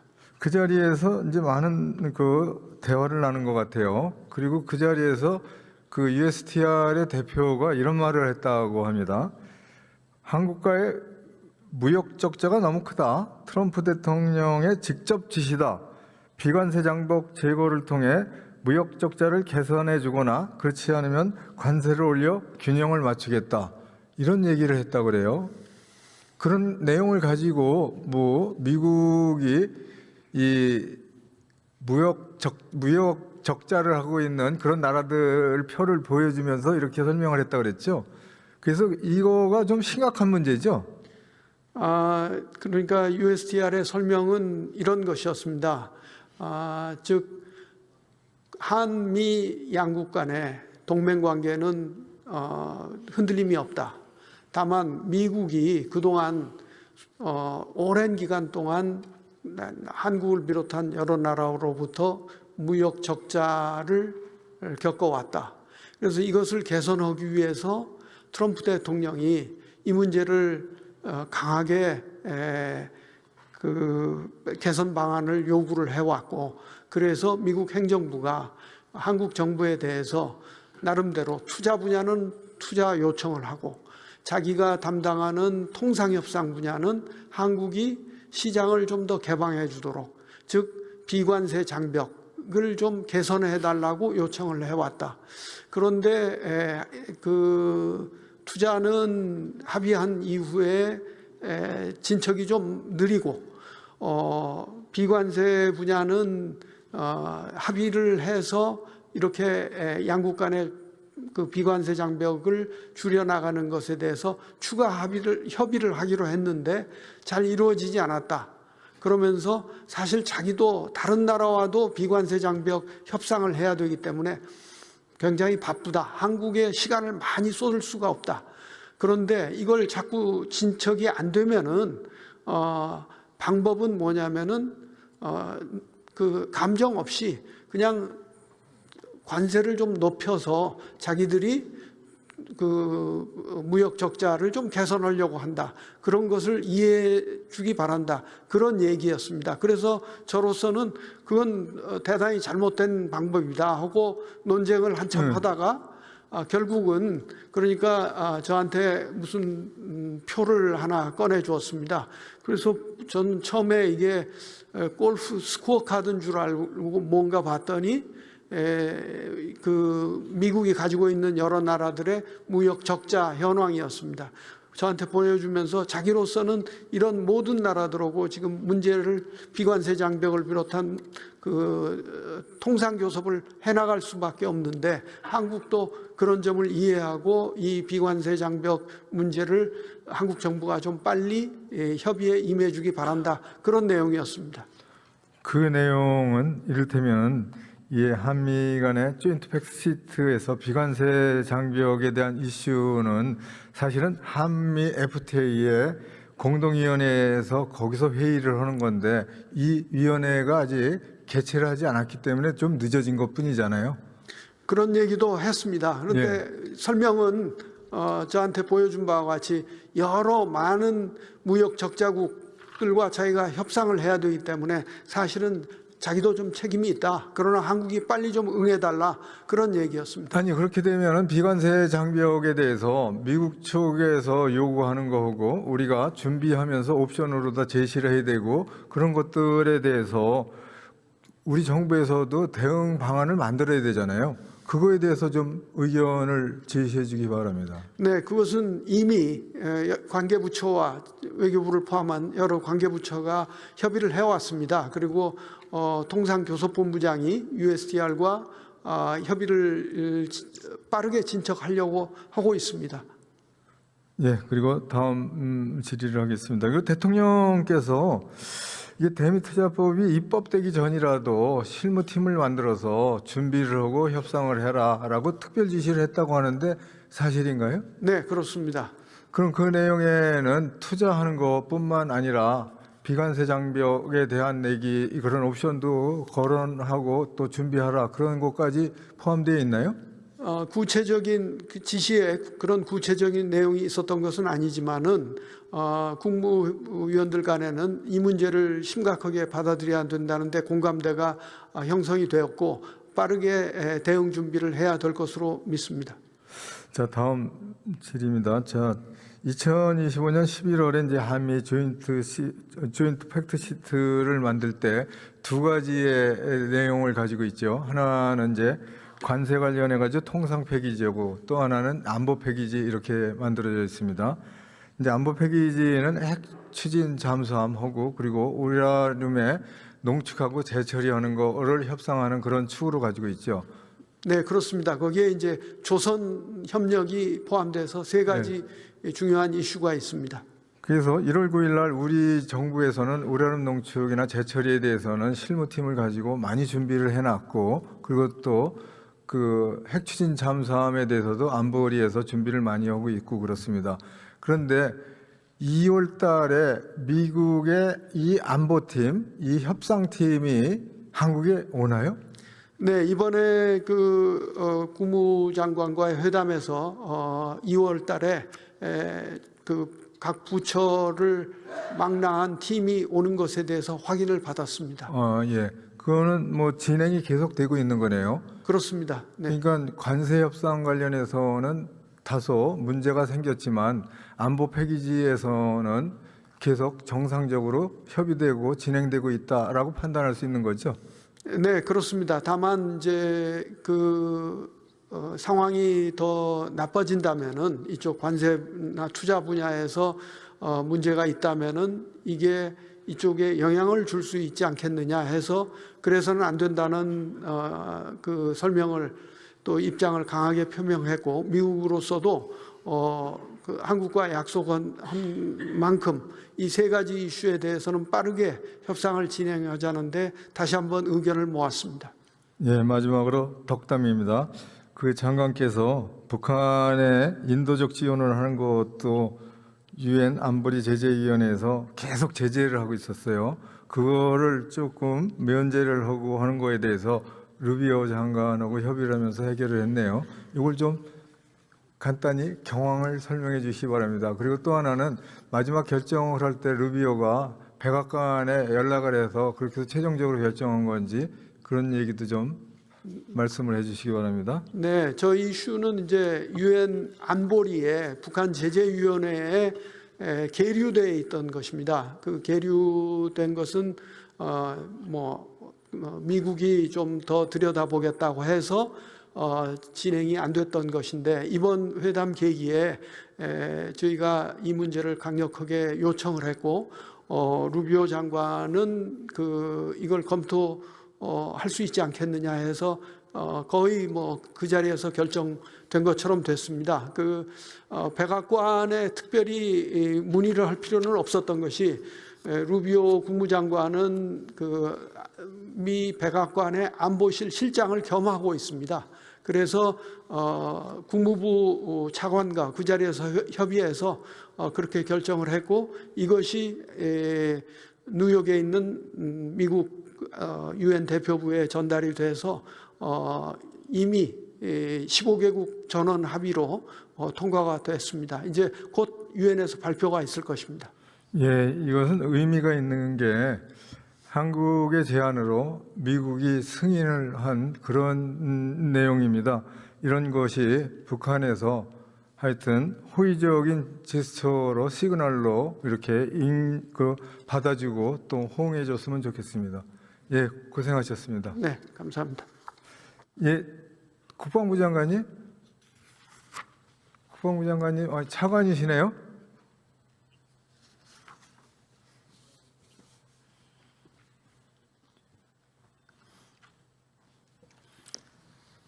예, 장관님 외국 나가셨네요. 네, 사우디 해외 출장 중이십니다. 예, 저건 육군병장 출신입니다. 예. 아니, 1군단도 군단장 하셨죠? 네, 예, 그렇습니다. 반갑습니다. 자, 이재명 대통령님께서 작년에 이 광복절 경축사에서 9.19 군사합의를 선제적으로 그리고 또 단계적으로 복원시키겠다라는 말씀하셨어요. 여러 군데에서 그런 말씀하셨고, 근데 여기에서 선제적이라는 게 어떤 의미입니까? 예, 저희 이재명 대통령께서 작년 광복절 경축사에서 9.19 군사합의를 선제적, 단계적으로 복원하겠다고 말씀을 하셨는데 저희들은 그 의미를 사전 그대로 의미대로 잘 이해하고 군 당국에서는 대통령님의 이러한 의지를 구현하기 위해서 적극 노력하고 있다는 말씀을 드립니다. 뭐 선제적으로 한다는 것은 북한의 의도와 관계없이 협의도 하지 않고라도 그냥 선제적으로 하자 그런 뜻이라고 생각을 해요. 그런데 이게 단계적이라는 건 무슨 뜻이에요? 예, 이 역시도 마찬가지 해제하는 데 있어서 여러 가지 이제 종류들 중에서 낮은 단계부터 점차적으로 높은 수준의 단계까지 이행을 복원을 해나가겠다는 것으로 이해하고 있습니다. 그 낮은 단계부터 군에서 작전하는데 큰 무리가 없는 곳서부터 해제를 복원을 하자 그런 뜻이죠? 예, 지금 우리 정부가 출범한 이후에 전방지역에 설치되어 있던 확성기 방송을 중지를 하고 또한 이를 철거했고 또 자유의 소리 방송을 중지를 했고 비무장지대 내 백마고지 일대에서 유해 발굴도 진행을 했습니다. 그리고 적경 지역에서 군사훈련할 때는 북측에 통보하는 그런 절차를 진행하고 있고요. 남북 군사회담도 저희가 제안한 바 있습니다. 이처럼 낮은 단계에서부터 점진적으로 군사적 신뢰 구축을 하기 위해서 저희들이 선제적으로 조치를 해나가고 있다는 말씀을 드립니다. 자, 그러면 낮은 단계에서부터 한다고 그랬잖아요. 그러면은 육군이나 해군이나 공군에서 그러면 육상, 해상, 공중에서 낮은 단계에서 옵션으로 이렇게 건의를 하고 또 토론하고 있을 거 아닙니까? 그리고 NSC에서는 9.19 군사합의를 단계적으로 복원하겠다고 그렇게 안건을 가지고 토론하고 있어요. 그럼 그런 낮은 단계에 있어서 복원하고 있는 그런 옵션들이 뭐가 있습니까? 9.19 군사합의는 의원님께서 잘 아시는 것처럼 지상, 해상, 공중에서의 적대 행위 중지를 위한 여러 가지 합의를 해서 이행을 해 왔었습니다. 이것이 2023년도에 일시적으로 중지를 했고 24년도에 효력을 정지한 상태인데 이를 단계적으로 복원해 가기 위해서 여러 가지 작전에 미치는 영향이라든지 종합적으로 검토하고 관계 부처에서 같이 논의하고 검토하고 있다는 말씀을 드립니다. 말씀은 많이 하시는데 옵션 내용을 하나도 제시하지 않겠네요. 예, 논의 중에 있는 사항이어서 구체적으로 이 자리에서 세부 사항을 말씀드리기엔 좀 제한이 된다는 것을 양해해 주시기 바랍니다. 예, 들어가십시오. 예. 예, 불확실성이 뉴노멀인 시대입니다. 정부는 변화하는 국제 정세에 촉각을 곤두세우고 기민하게 대응해야 합니다. 의결과 역량을 발휘할 수 있도록 초당적 협력도 중요합니다.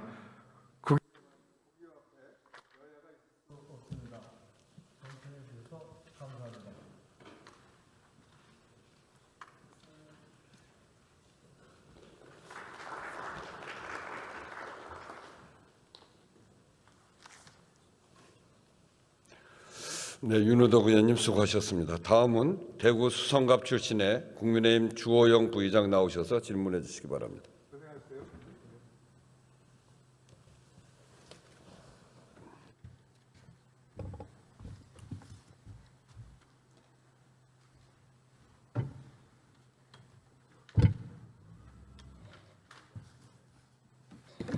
존경하는 우원식 국회의장님과 선배 동료 의원 여러분, 김민석 국무총리와 국무위원 여러분, 국민의힘 대구 수성갑 주호영 의원입니다. 총리 나오시죠.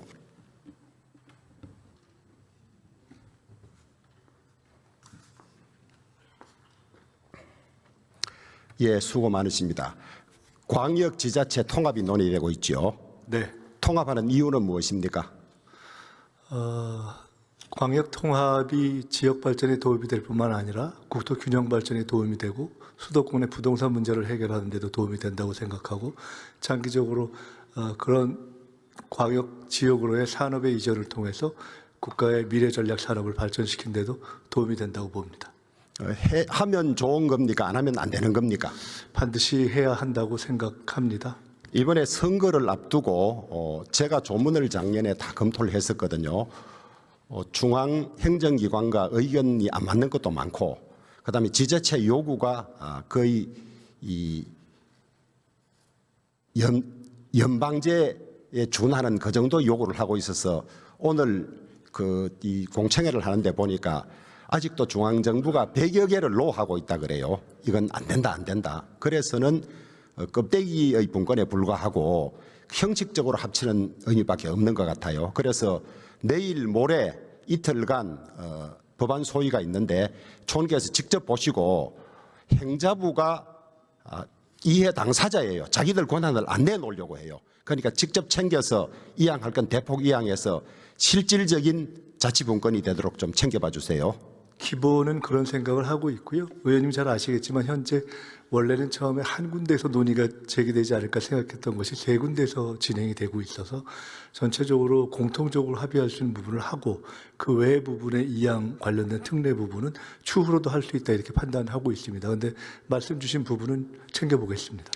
대전, 충남, 광주, 전남은 민주당이 당론 발의했어요. 대구, 경북은 당론 발의가 안 돼서 불이익을 입는 것이 아닌가 하는 우려가 있습니다. 발의를 누가 했느냐에 따라서 차이가 있습니까? 뭐 그런 것은 없습니다. 없겠죠. 통합이 좀 완전하지는 못하지만은 이번에 통합을 못하면 4년 뒤로 넘어가는 것이기 때문에 일단 통합을 하고 부족한 것은 채워나가야 한다. 그것이 정부의 입장이죠.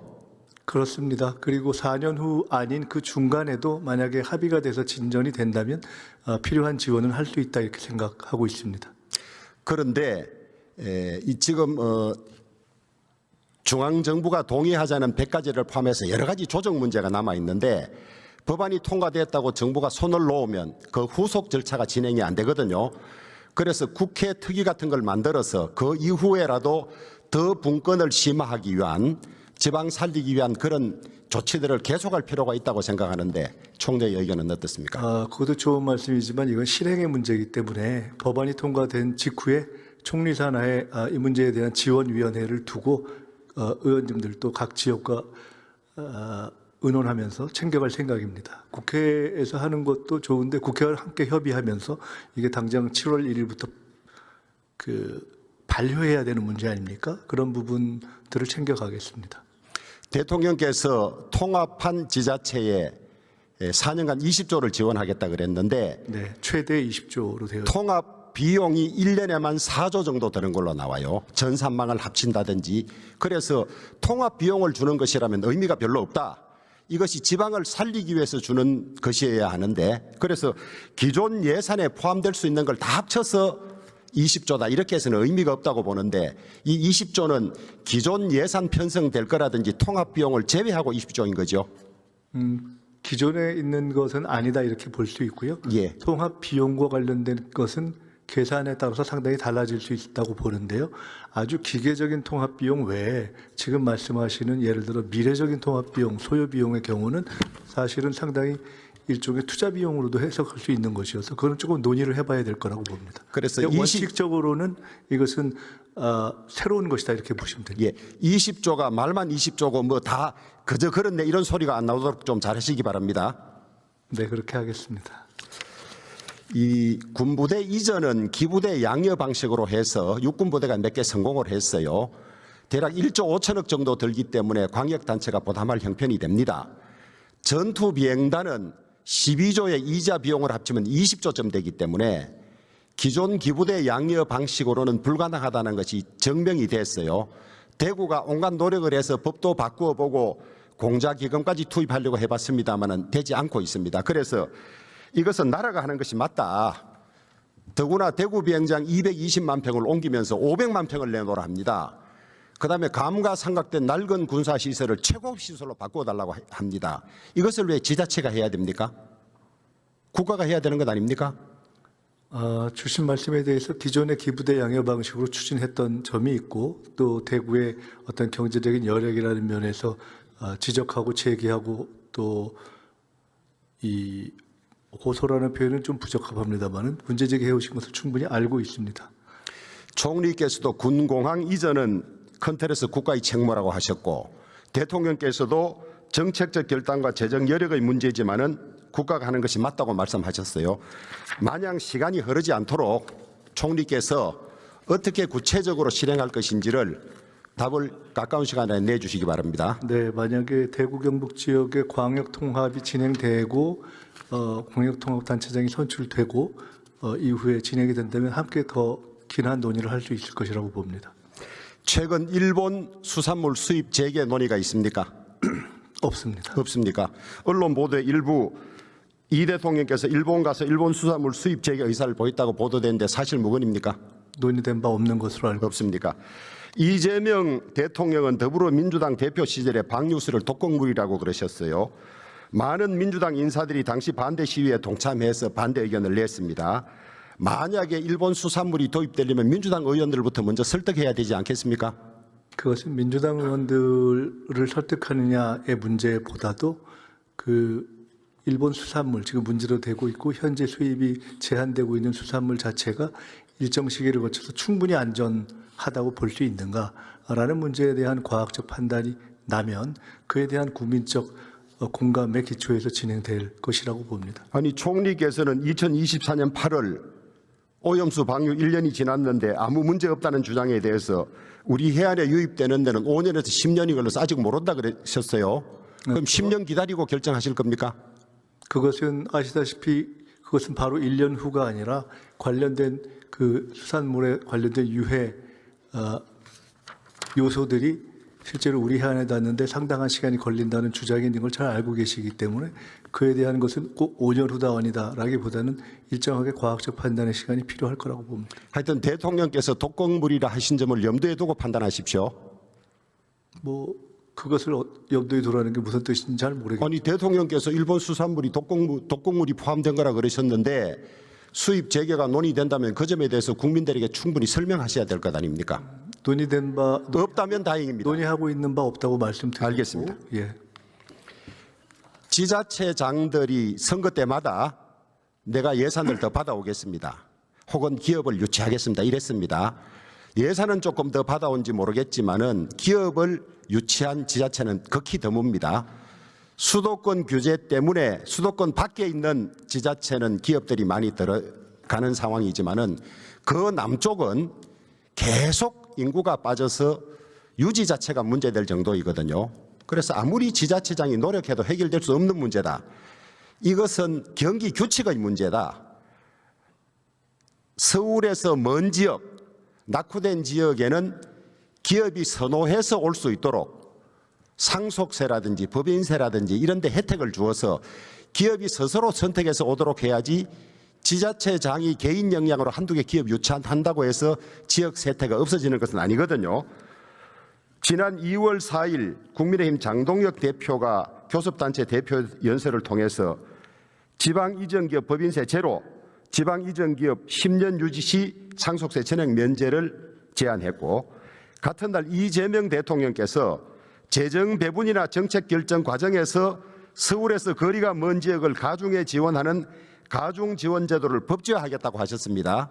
이것을 법제화하려면 상당히 정교한 장치가 필요할 텐데 어느 정도 거리에 어느 정도 세제 혜택을 주면 기업이 움직일 것인지, 그리고 국가 전체적으로 세수 결손은 없을 것인지 따져야 되는데 구체적인 노력을 하고 있습니까? 무슨 팀이나 TF가 구성되어 있습니까? 네, 하고 있습니다. 지금 의원님께서 말씀하신 그러한 문제의식, 지역으로, 지방으로 실제로 산업과 기업이 옮겨가야 한다라는 것에 대한 문제의식은 아마 우리 의원님과 우리 대통령의 문제의식과 열의, 의욕, 의지가 거의 같다. 더하면 더할 거라고 저는 생각합니다.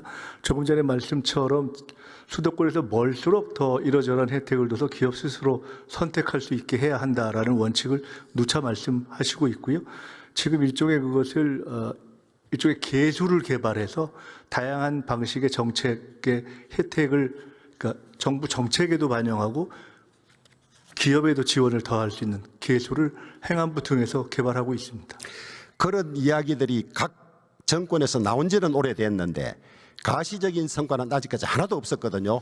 그래서 결정적으로 이재명 정부와 그 이전 정부의 차이가 될 것이라고 확신하고 있습니다. 그래서 차이가 국민들이 느껴질 수 있도록 빠른 시간 안에 가시적인 조치를 좀 해주시기 바랍니다. 네, 예, 수고하셨습니다. 법무부 장관 나오세요.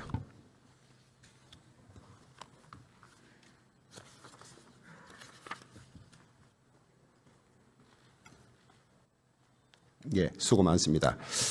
저는 의원 하시다가 입각하신 분들이 의원직이 있고 하니까 소신을 가지고 좀 한다는 믿음이 있었는데 우리 정 장관 보고 그런 실망이 좀 들고 그런 믿음이 깨어졌습니다.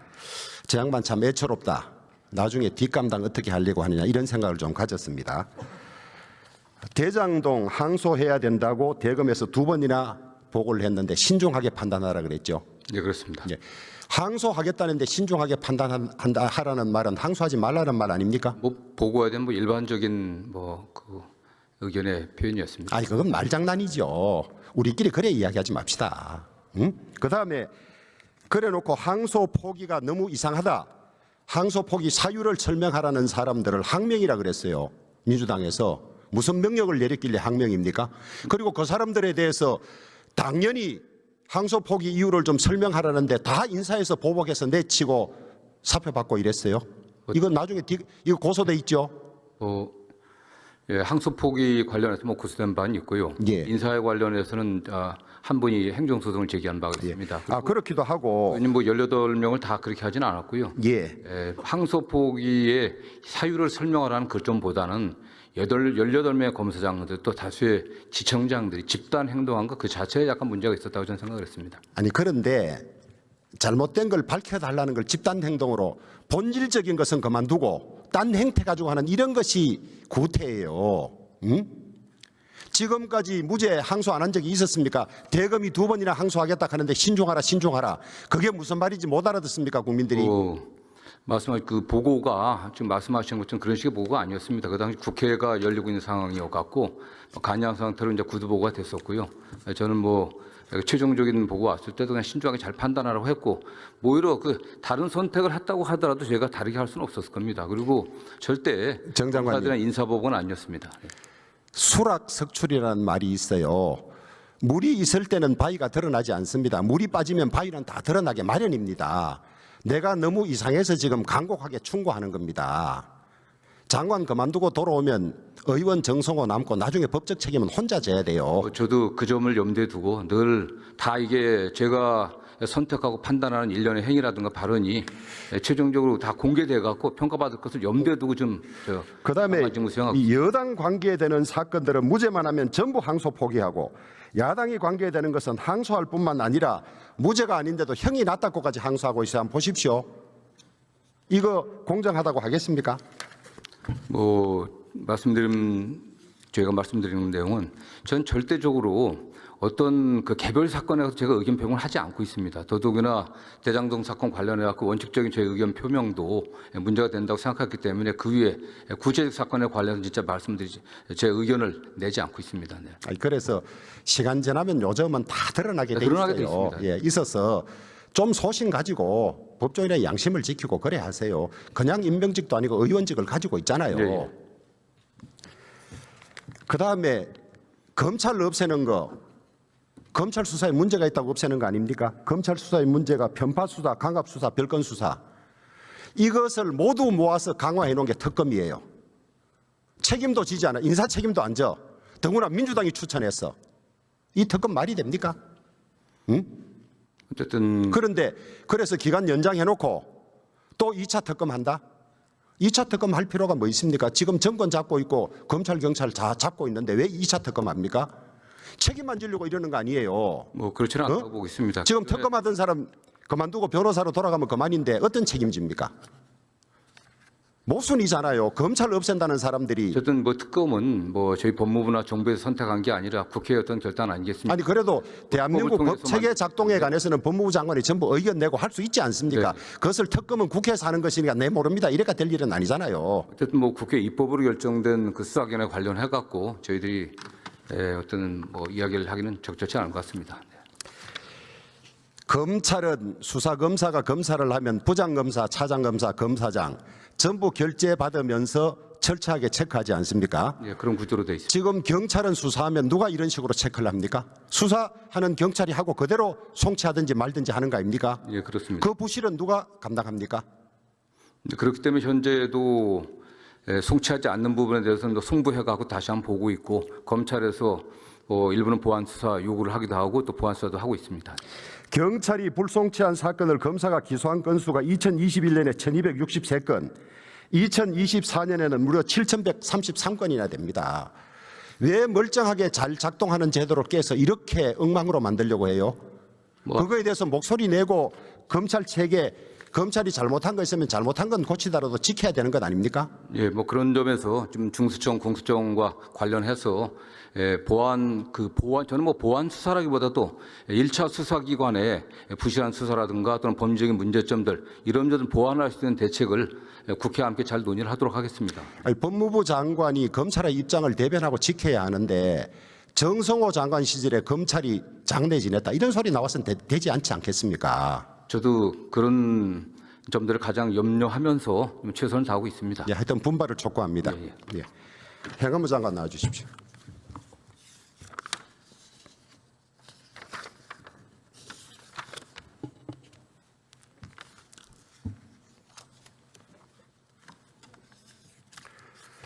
시도 통합에 관해서 장관께서는 지자체가 요구한 것의 8, 90%를 들어주려고 한다 이렇게 답변을 하셨는데 네, 그렇습니다. 오늘 보니까 100개 이상 불수용으로 나왔다 그래요. 그렇지 않습니다. 보고 받으셨습니까? 예. 예. 70여 개 정도가 아직 논의 중인 걸로 알고 있습니다. 지금 행자부는 이해 당사자입니다. 본인 권한을 누가 내놓으려고 하겠어요? 저희가 내놓을 수 있는 것은 최대한 내놓고 있습니다. 아니 그래서 그러니까 정부 부처 간의 협의가 필요한 부분에 대해서 좀 더 협의를 하고 있을 뿐입니다.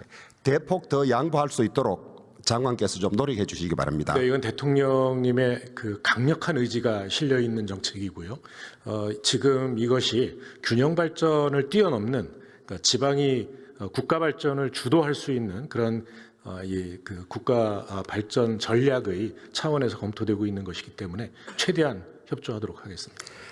중수청 수사관을 전문 수사관으로 일원화한다고 해요.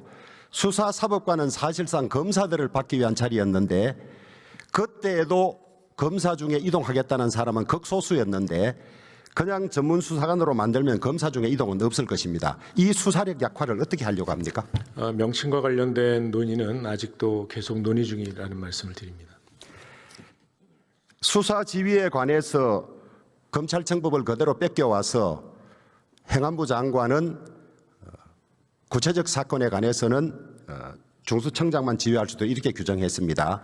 그런데 법무부 장관은 법률 전문가고 거기에 보좌 그룹들이 많습니다. 법률 전문가가. 행안부 장관은 법률 전문가가 간다는 보장도 없는데 이거 이렇게 허술해서 되겠습니까? 이 정치적으로부터 독립을 지켜오는 제도들을 다 허물고 오히려 그냥 바로 다이렉트하게 압력을 받을 수 있도록 한 얘기에 대한 대책이 뭡니까? 법무검찰의 수사 지휘 권한과 그 행안 중수청장 간의 이 수사 지휘 권한은 집행되는 방식이나 또 이 한계가 명확히 다르다고 생각합니다.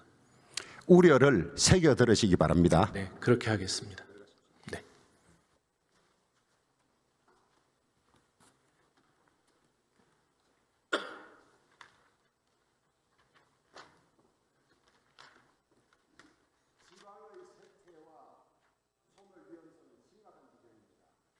이 방식대로 보면 경상북도 20개 자치시군 중에서 8개가 소멸로 나와 있습니다. 경기 규칙을 바꾸지 않으면 안 됩니다.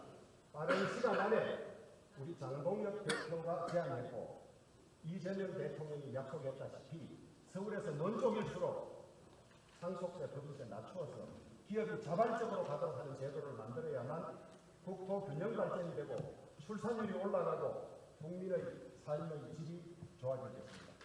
경청해 주셔서 감사합니다.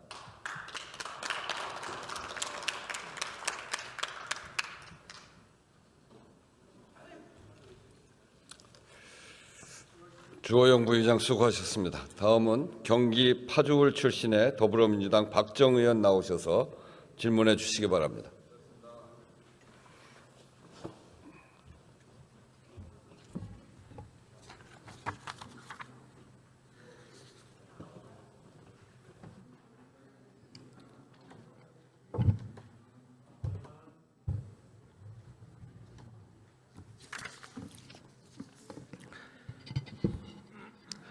존경하는 국민 여러분, 우원식 국회의장님과 선배 동료 의원 여러분, 분단의 상처와 평화의 상징인 판문점을 지역구로 두고 있는 더불어민주당 파주시의 국회의원 박정희입니다.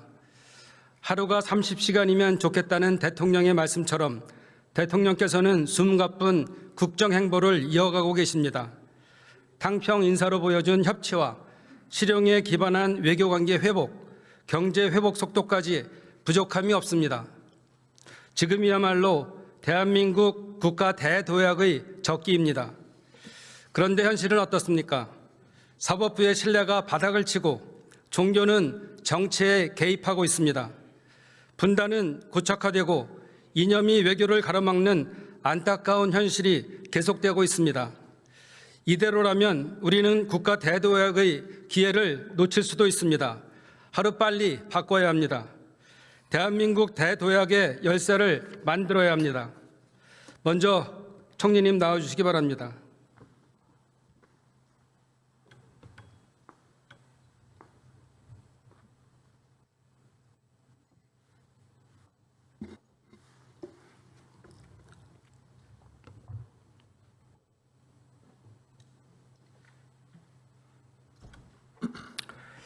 법이 공정하게 적용되고 사법 절차를 통해서 정의가 실현된다는 믿음이 국민한테 심어질 때 비로소 사법 정의는 완성된다고 생각합니다.